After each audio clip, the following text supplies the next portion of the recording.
8/12/2025 रोजी Satana police station येथे गुन्हा रजिस्टर नंबर 771/25 भारतीय न्याय संहिता कलम 64(2) 64(2) 65(2) 74 75 76 78 351(2) प्रमाणे गुन्हा दाखल झालेला आहे। सदर गुन्ह्यामध्ये फिर्यादी खमताणे गावातील पीडिताची आई ही असून आरोपी खमताणे गावातील 75 वर्षाचा पुरुष आहे।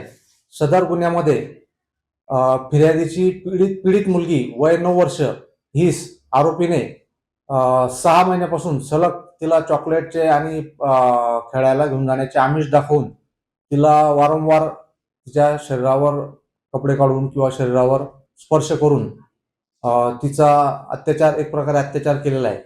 सदरची घटना ही आज रोजी उघडकीस आल्याने वरील प्रमाणे गुन्हा दाखल केलेला आहे आणि गुन्ह्याचा तपास सुरू केलेला आहे। गुन्ह्यामध्ये संशयित आरोपी 75 वर्षाचे जे आहेत त्यांना ताब्यात घेण्यात आलेले आहे आणि तपास सुरू आहे।